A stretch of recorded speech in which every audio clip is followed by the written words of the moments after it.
Hello and welcome to part 2 of my tale, of my story about learning Japanese.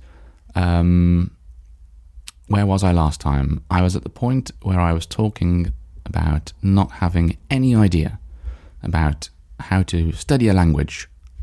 So I was saying I didn't have a clue. I was clueless. I didn't have any idea about how to study Japanese. And I also didn't know that Japanese is the hardest language an English speaker can learn.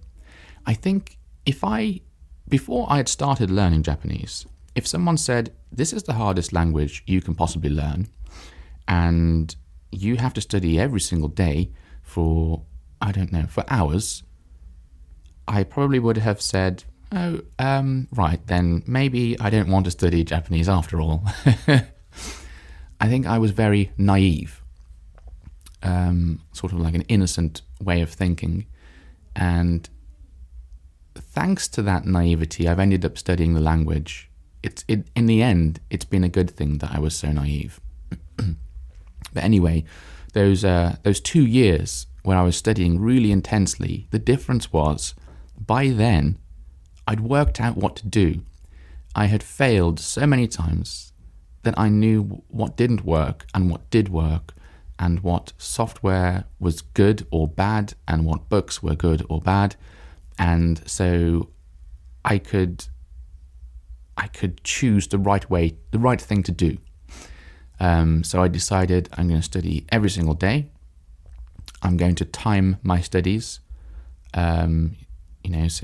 I'm going to be able to look back at some graphs or some numbers that say, on this day I studied for this many hours, so I could see, that I was really studying. And I thought, I'm going to focus on listening, I'm going to focus on reading, and I'm going to focus on learning vocabulary. Those 3 things. I don't care about speaking, I don't care about writing, because they will come afterwards. They will come naturally, like a child does, when they're just listening. They don't say anything, and then one day they just start speaking. So I decided that's what I was going to do, and for 2 years I pretty much did just that. Like I said, I went to some Japanese meetup thing in Manchester. I know I've mentioned this many times before, but I didn't go to practice Japanese. I went there to speak to people who were interested in Japanese, sometimes Japanese people, sometimes British people. And I went there just for motivation, really, just to chat, just to stop, just for some English, because everything I was doing at this time was in Japanese. I banned English television. I banned, games or anything that was going to distract me. And that's how sometimes I could have 8 hours of study. I had no hobbies. Japanese was my hobby. It sort of became my life at that point. It was, in a way, it was good, and there were good things about it. I did spend time with friends on the weekend, but those friends were, I think they were always Japanese, actually. Although we spoke in English, because at that point, even though I was learning a lot, I still wasn't really good at speaking. I would use some words every now and again, but sentences were difficult. And like I said, I wasn't interested in speaking either. I just wanted listening practice, reading practice, vocabulary study.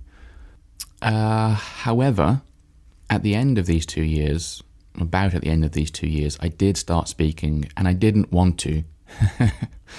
I started speaking before I was ready, and because of that, a lot of bad habits stick. So if you start speaking when it's difficult for you to speak, you probably end up saying weird things, saying things in a weird way, and then your brain gets used to that because you do it many times again and again, and it becomes hard to unlearn that mistake, to forget that mistake. So yeah, I spoke earlier than I should have started speaking, but at that time I didn't know I wasn't ready to start speaking. So I did like language exchange with Japanese people, and I did about half an hour once or twice a day. I did that for, I don't know, maybe it was a month or longer than a month. And then after a while, I realized, no, I'm not ready yet. This isn't right. This doesn't feel right. So I stopped doing that. And I thought, I just want to focus on input only, just focus on the listening, on the reading, on the vocabulary. But I ended up with a Japanese girlfriend, and we wanted to communicate, because obviously you want to talk to your girlfriend. And at the time, her English wasn't very good, so we would only talk in Japanese. So I had to talk in Japanese. Even if I didn't want to, I had no choice. I had to do it. And I think I have got quite a few bad habits because of that. But it's okay, Sometimes your study can't be perfect. And mine certainly has not been perfect. Mine has had many ups and downs and many false starts. But everyone listening to this podcast, you're all very lucky. Well, actually, maybe you've had a bad experience like mine. I don't know. But at least now you're doing stuff like listening to podcasts. You're getting listening practice, which is a big help. I've noticed it was a big help for me. And I wish that those 10 years ago, when I first bought this little Japanese, which more than 10 years, I don't know how many, but more than 10 years, maybe 12 or something, when I first bought this little Japanese mini dictionary, that I'd just known, I didn't want to know how difficult it was going to be. Don't tell me that, but at least tell me the right way to study, At least tell me, you need to do this, you need to do this, you need to do this. Don't bother with that book. That book's rubbish. Don't bother with that software. It's no good. You just want this, and away you go. I don't know. I was going to say maybe it would have been good to have a teacher, but at the same time, I never wanted a teacher because I didn't want to learn the boring way that people learn in classes, doing all these exercises and doing all these tests and so on. That wasn't for me. But I think what I did need was a guide. What I needed was to speak to someone, like someone who had already learned a language, or better still, who had already learned Japanese. And then they could just say to me, look, this is what you need to do. This is what learning looks like. This is what it entails. This is what it contains. And that would have fixed all of my problems. I wouldn't have started so many things and given them up when it felt like they weren't working. And I would have found what really works much sooner.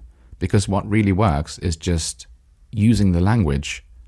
Yeah, wow, isn't that shocking? The best way to learn a language is to use a language, by listening to it, by listening to not the horrible audio that's made for language learners, like you get with a textbook in school, like, hello, my name is Tom.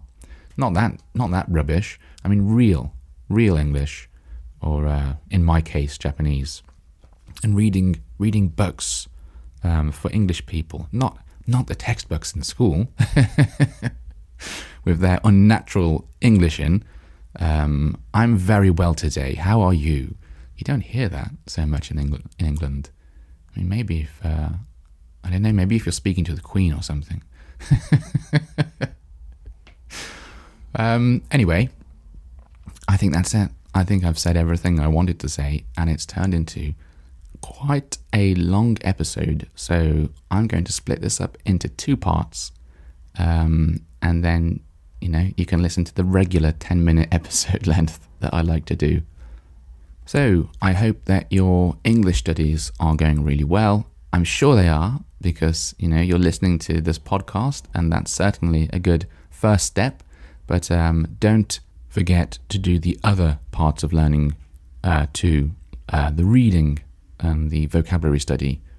Doing all three together at the same time is the best way to improve your English. Hope you've enjoyed listening to this podcast. Have a lovely day. Bye-bye.